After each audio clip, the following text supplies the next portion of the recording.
ನಮಸ್ಕಾರ, welcome to Yoyo Kannada. ಬನ್ನಿ ಈಗ ನೋಡೋಣ ಈ ದಿನದ ಟಾಪ್ 5 ಬ್ರೇಕಿಂಗ್ ನ್ಯೂಸ್.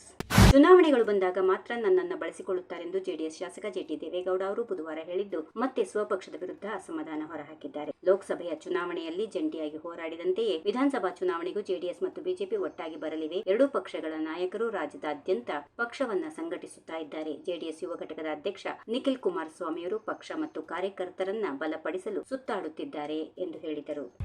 ಜಿಲ್ಲಾ ಪಂಚಾಯತಿ ಹಾಗೂ ತಾಲೂಕು ಪಂಚಾಯತಿ ಚುನಾವಣೆಗೆ 2-3 ತಿಂಗಳಲ್ಲಿ ಅಧಿಸೂಚನೆ ಹೊರಡಿಸಿ ವರ್ಷಾಂತ್ಯಕ್ಕೆ ಚುನಾವಣೆ ನಡೆಸಲಾಗುವುದು ಎಂದು ಗ್ರಾಮೀಣಾಭಿವೃದ್ಧಿ ಮತ್ತು ಪಂಚಾಯತ್ ರಾಜ್ ಸಚಿವ ಪ್ರಿಯಾಂಕ್ ಖರ್ಗೆ ತಿಳಿಸಿದ್ದಾರೆ. ಮೀಸಲಾತಿ ಪ್ರಕ್ರಿಯೆ ನಡೆಯುತ್ತಿದೆ. ಈ ಸಂಬಂಧ ಹೈಕೋರ್ಟ್ಗೂ ಮಾಹಿತಿ ನೀಡಿದ್ದೇವೆ. ಆದಷ್ಟು ಬೇಗ ಚುನಾವಣೆ ನಡೆಯಬೇಕು ಎಂಬುದು ನಮ್ಮ ಆಶಯ ಎಂದು ಹೇಳಿದರು.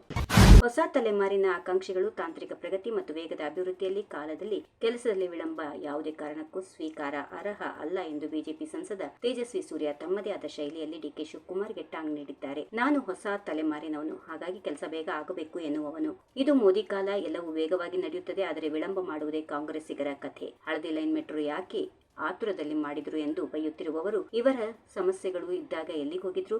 4 ವರ್ಷ ಮೆಟ್ರೋಗೆ ಎಂಡಿ ಇರಲಿಲ್ಲ. ಬಿಎಂಆರ್ಸಿಎಲ್ 2 ವರ್ಷದಲ್ಲಿ ಅರ್ಧ ಡಜನ್ ಸಮಯ ಫಿಕ್ಸ್ ಮಾಡಿ ಮುಂದೂಡಿದೆ ಎಂದಿದ್ದಾರೆ.